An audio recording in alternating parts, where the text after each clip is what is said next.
ढुङ्गा उसार्ने काम चाहिँ जिन्दगीको कहिले नसक्नु।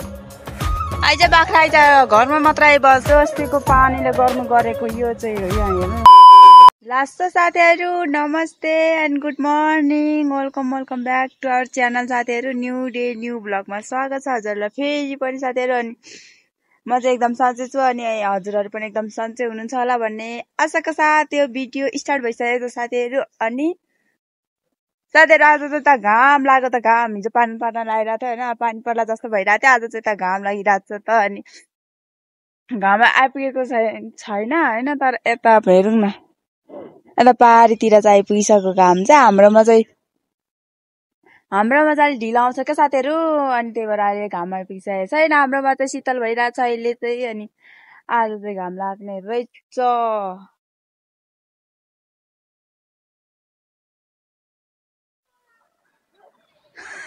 साथीहरू। टाँकीको रुखमा त बाख्रा छ त, बाख्रा त रुखमा चढेर घाँस खाइरहेछ। म त के रहेछ रुखमा भन्छु त, बाख्रा पनि रुखमा चढ्दो रहेछ तपाईँ। रुखमा माथि छ के अचम्म साथीहरू। अनि साथीहरू यस्तो हेरौँ न, यता पछाडि चाहिँ घाम लागिसकेको छ, हाम्रोतिर चाहिँ घाम लागेको छैन। अनि त्यही साथीहरू। अनि हाम्रो त उठ्ने बित्तिकै काम हो साथीहरू, काम कहाँ जाने हो के गर्ने हो होइन। अनि त्यही साथीहरू अहिले पनि म बिहान काममा लागिसकेको छु, होइन हिँडिसकेको छु। अनि ड्याडी र मम्मी पनि गइसक्नु भयो, भाइ पनि। हिजो अस्तिको दिनको बाढीले साथीहरू पानी लगेछ नि त, बगाएछ नि त। त्यही भएर मावलाको मामा र भाइ चाहिँ पानी बनाउनु जानु भएको छ। अनि ड्याडी र मम्मी चाहिँ गइसक्नु भयो काममा। अनि म पनि हिँडेको। हाम्रो मकै चाहिँ छैन साथीहरू, लग्यो बाढीले। अब यहाँ के गर्नुपर्ने हो थाहा छैन होइन। हेर्नु न असिनाले भएको पनि काचक र कुचुक बनाएको छ। हुने हो कि नहुने हो थाहा छैन होइन साथीहरू। अनि म चाहिँ अहिले चाहिँ यहाँ मलमा ओसार्नु पर्ने साथीहरू। मलाई ढुङ्गा ओसार्नलाई पठाउनु भयो नि त नि, ढुङ्गा ओसार्नु पर्ने अरे। म चाहिँ अब यहीँतिरको रोडतिरको काँडातिरको ढुङ्गा ओसारेर त्यहाँ भेला गर्नुपर्ने होइन। यहाँ भेला गरेर त्यहाँ गाह्रो लाउनु पर्ने अरे, यो झ्याक्टाहरू। अनि मल त्यहाँ तलतिर फाल्नलाई गाह्रो गर्नुपर्ने अरे। त्यही भएर साथीहरू म चाहिँ यहाँ ढुङ्गा ओसार्न आएको। अब ढुङ्गा कता कता खोजेर हुन्छ के गर्दा हुन्छ होइन साथीहरू। अब म चाहिँ ढुङ्गा खोज्नतर्फ लाग्छु, काममा लाग्छु। र पछाडि घाम पनि आइसकेको छ। अनि अहिले घाम आयो भने अछिको बिजोक हुन्छ होइन साथीहरू। त्यही भएर अब चाहिँ काममा लाग्नुपर्ने हुन्छ। म चाहिँ एकदम धमाधम। ड्याडी मम्मी गइसक्नु भयो।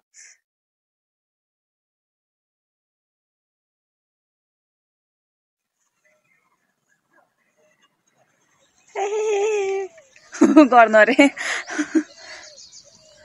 त्यही साथीहरूलाई त म चाहिँ काम लागि अब चाहिँ ढुङ्गा खोज्नु जानुपर्ने हुन्छ साथीहरू। मेरो चाहिँ काम यस्तै छ। बिहान खेतमा जाऊँ भनेर आएको थिएँ, खेतमा नजाने भयो। खेतमा नि कुलो सबै लग्यो अरे साथीहरू, हिजो अस्तिको बाढीले बिजोग गर्नु गऱ्यो बलराम।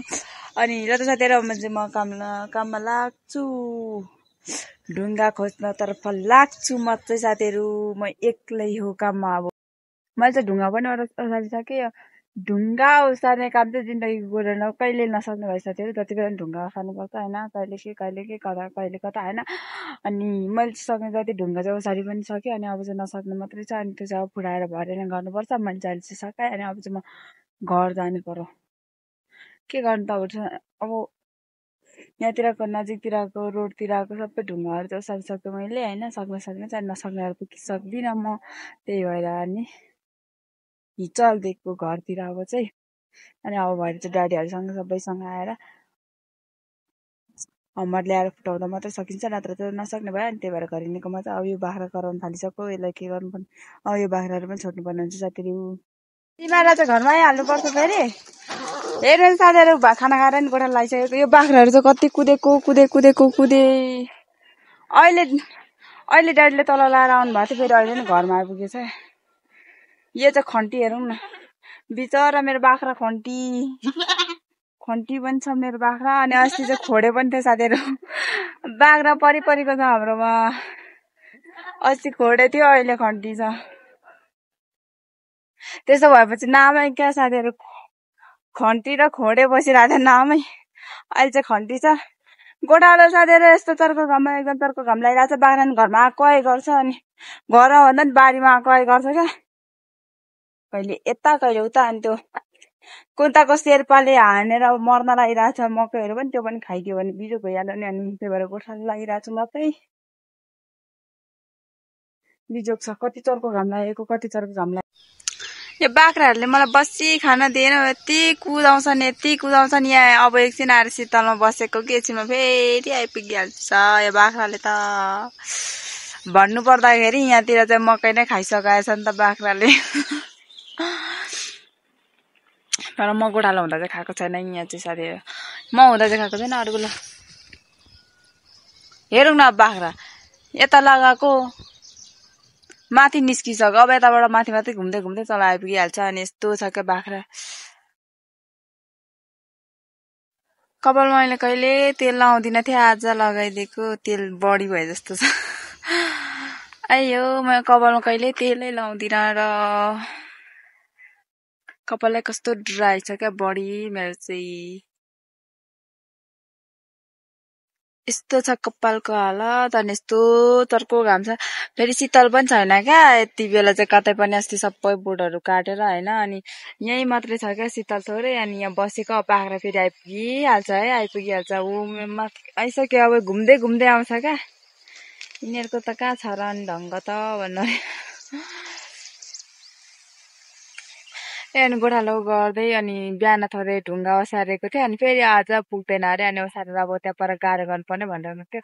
अनि म फेरि गोठालो लाग्नुपर्ने भइहाल्यो। बाख्रा आउँछ आएको गर्छ क्या घरमा। अनि त्यही भएर घरमा भन्दा नि बारीमा गाह्रो। घरमा आउँदा त केही पनि हुँदैन, बारीमा आएर मकै खाइदिन्छ पो बिजोग भइदिन्छ त। अनि मकै पनि सबै शेर्पाले हानेर राम्रो त एउटा छैन क्या। राम्रो त एउटा छैन, सबै छ्याक्रा छ्याक्रा भएको छ क्या सबै शेर्पाले हानेर। अनि त्यो मकै पनि खाइदियो भने त बिजोग भएन हाम्रो। अनि त्यही भएर साथीहरू गोठालो गर्दैछु म चाहिँ। दिनको गोठालो लाग्नुपर्छ अब त। अनि अब जोत्नु सकेपछि त झन् गोरु पनि हेर्नुपर्ने हुन्छ। अहिले त गोरु जोत्छ नि त बिहान बिहान। अनि जोत्नुहुन्छ नि त ड्याडीले बिहान बिहान जोत्नुहुन्छ नि। त्यही भएर दिउँसो चाहिँ गोरु पनि गलेको हुन्छ नि त। त्यही भएर घाँस दिएर घरमै राख्नुहुन्छ गोरुलाई चाहिँ। अनि बाख्रा चाहिँ गोठालो बाख्रा पनि के भन्नु र सुलुङलुङ सुलुङलुङ सर्प जतिकै सुलुङलुङ कुदेर हिँड्छ। अनि के गर्नु र त्यस्तो भएपछि त्यही। अनि म चाहिँ गोठालो गर्दै चाहिँ हाम्रो चाहिँ काम यस्तै छ।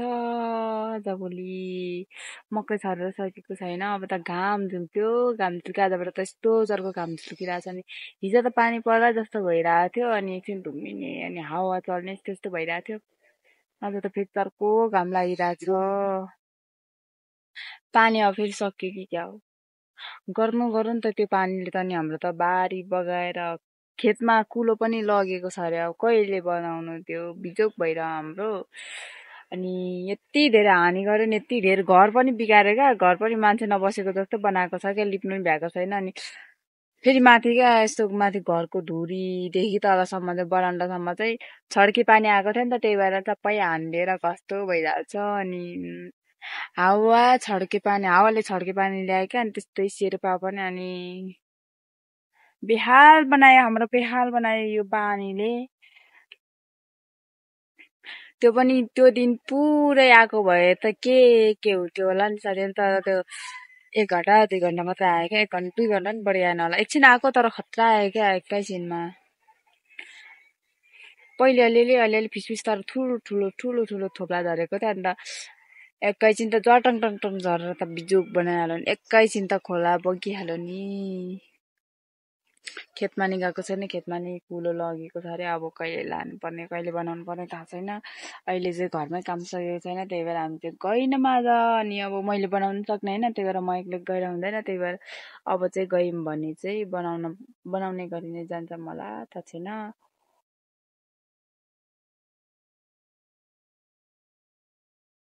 त्यही हो नि, यस्तै छ। हावा चल्दैछ, शीतलमा बसियो। यस्तै छ मेरो काम। आइज बाख्रा आइज, घरमा मात्र आइबस। यो बाख्राहरू घरमा मात्र आएको आए। म त हैरान पहिरान भइसकेँ यो बाख्रालाई खेदाउँदा। कहिले यता कुद्छ कहिले उता कुद्छ।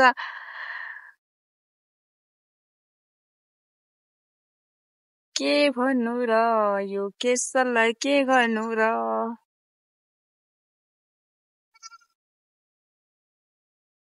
हावा चल्यो रे साथीहरू अल्छी लाग्ने गरेको घाम लागिरहेछ के साह्रो चर्को घाम लागेको को नि थाहा छैन यो बाख्राहरू छोडिदिँदा पनि कराएर मात्र हिँड्छ अनि खोरमा लाएर 2 दिन जति घाँस नदिकन घाँस पानी नदिकन राखौँ कि जस्तो लागेर आउँछ कहिले काहीँ चाहिँ कति कुद्या त चुप्प लाएर चढ्नु नि त छोड्दा त कराएको कराए गर्छ अनि कान्नै खाने गरी क्या रिस पो उठेर आउँछ म त ल्याङ बढी गर्दा त तिमीहरूको ल्याङ बढी भयो है यति कराउने होइन यति कराउने होइन नि कराएको कराए छोड्दा त थपक्क चढ्नु नि त चढ्नु कि थपक्क नत्र खोरमा गएर पस्नु रिस उठेर आउने रिस भन्दा नि बढी मलाई हाँसो लाग्छ फेरि के भनेर हावाले हेरौँ न मेरो कपाल यहाँ के गरिसक्यो के हो यस्तो यस्तो हुन्छ मेरो केस त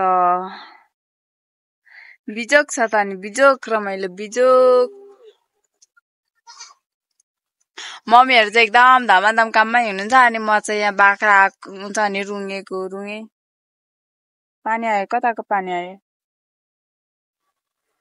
यो बाख्राहरूलाई रुङ्नु पर्यो हेरौँ न छोडिदिँदा हेरौँ माथि बाख्राहरू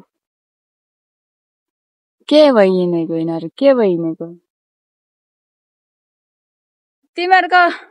तिमीहरूको बढी हल्ला भयो है हल्ला बढी भयो तिमीहरूको तिमीहरूलाई त खोरमा लगेर हुलेर पो राख्नुपर्छ है क्या हो यस्तो कराएर हिँड्छ क्या नि छिटो आउँछ म त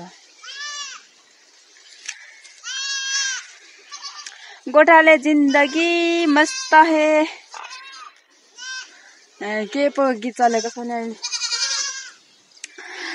तापक्रम बढ्यो अनि के हो अरे तापक्रम बढ्यो तेरो मुखबाट बोली निस्क्यो भने खाइस कोही के हो गीत पनि हाँसो उठेर आउँछ मलाई त तापक्रम बढ्यो घामको बढ्यो यो बाख्राहरू फिलिङलिङ घरमा कुद त अब यिनीहरू कहाँ गएको त्यो गीत बैचिटमा सुनेर भन्छु है त आउँदैन ट्राई गरेको कस्तो हो क्या तापक्रम बढ्यो तेरो गालासाला फुट्यो के हो यस्तो म त बुझिनँ चुप होइन हजुर आधी बाख्रा चाहिँ पसिसक्यो यिनीहरू आधी चाहिँ के भएर हिँड्नु भएको छ हौ हेरौँ न हिलो भइरहेछ हेर्नु न साथीहरू मलाई आज यहाँ देखिरहनु भएको छ नि साथीहरू हिजो अस्तिको पानीले गर्नु गरेको यो चाहिँ हो यहाँ हेर्नु न साथीहरू घरको हालत यस्तो बनाएको छ यताबाट आएछ क्या हावा चाहिँ अनि यस्तो हानेको छ क्या घरमा चाहिँ साथीहरू यहाँ मात्रै हो क्या फेरि उतापट्टि चाहिँ छैन यतापट्टिबाट मात्र हानेछ नि त हावाले चाहिँ अनि त्यही भएर त्यति चाहिँ भेटेको छ साथीहरू अनि बिजोक भइरहेछ अनि अब त पानी नआए पनि हुन्छ अनि साथीहरू गोठालो मान्छे म गोठालो त होइन तर बाख्रा नै सबै कता जान्छ र तनाव बनाउँछ मलाई त रिस उठेर आउँछ खेतमा कत्रो पानी टल्क्यो बाख्रा पनि एक हुल सुरुमा हुले त्यहाँदेखि सेकेन्ड हुल आयो त्यहाँदेखि सेकेन्ड हुले त्यहाँदेखि फेरि एउटा आयो पछि अनि फेरि एउटा माउ बच्चा आएको छैन हेर्नु न बाख्रा यसरी हिँड्छ क्या साथै उनीहरू सबै ग्रुपमा कहिले हिँड्दैन क्या त्यही भएर खोज्नुको दास्ती हुन्छ क्या अहिले त्यहाँ माथितिर देख्दैछु म अनि अब चाहिँ खोज्नु जानुपर्ने हुन्छ तिनीहरूले लिउनु जानुपर्ने हुन्छ तिनीहरूको हड्डी कराउनु फुस्काउनु पर्ने हुन्छ यस्तै हुन्छ क्या अनि मलाई त गोठालो गर्नु रिस उठेर आउँछ अल्छी पो लाग्छ यस्तो भयो भने अनि हेरौँ न सँगै आउँदैन क्या अनि अब त्यो कता छ अर्को कता छ सबै मक्का फेरि सबैतिर अब अरूको पनि उम्रिनु थाल्यो नि त त्यही भएर अनि मार नि त अनि मार्दैन त मलाई त अनि त्यही भएर साथीहरू कोही कता हिँड्छ क्या सबै हुलसँग हिँड्ने त कति सजिलो हुन्छ हुल्न पनि होइन अनि अरू त सबै हुलिसकेँ मैले होइन अब एउटा माउ बच्चा हुल्न पर्ने बाँकी छ अब तिनीहरूलाई म खोज्नु जान्छु अनि बाँच्छु साथीहरू मेरो आजको काम पनि यति नै भयो अब फेरि धुम्मिन लागिरहेको छ साथीहरू घाम त अहिले डुबेको त छैन तर बादलले छेकेछ फेरि पानी पर्ने हो साथीहरू हावा पनि चल्दैछ अनि ड्याडी र भाइ चाहिँ काममा गइसक्नु भयो, म जानु भइसक्यो फेरि। अनि मम्मी र म मात्रै छौँ घरमा चाहिँ। अनि त्यही साथीहरू, अनि आजको भ्लग पनि म यति नै इन्ड गर्छु होइन। अब काँदैन, अब रात पनि पर्न लागिसक्यो नि साथीहरू। अनि रात पर्न लागिसकेको अवस्था छ। अनि साथीहरू अब त्यो बाख्रा हुलेर फेरि गोरु खोज्नु पर्दैछ साथीहरू। अनि चाहिँ साथीहरू मेरो घरमा खाना बनाउनु पर्ने अनि सुत्नु पर्ने हुन्छ काम। त्यही साथीहरूलाई त आजको भ्लग चाहिँ म यहीँ इन्ड गर्छु। अनि अन्तिमसम्म हेरिदिनु भएकोमा धेरै धेरै धन्यवाद साथीहरू। अनि यदि हेरेर पनि लाइक सब्सक्राइब गर्नु भएको छैन भने गरिदिनु होला साथीहरू। अनि त्यही हो साथीहरू। अनि आज चाहिँ म आजको भ्लग चाहिँ यहीँ इन्ड गर्छु। Thank you so much for watching guys. अब अर्को नेक्स्ट भ्लगमा भेट्नुपर्छ साथीहरू। बाई बाई साथीहरू, रात पर्यो।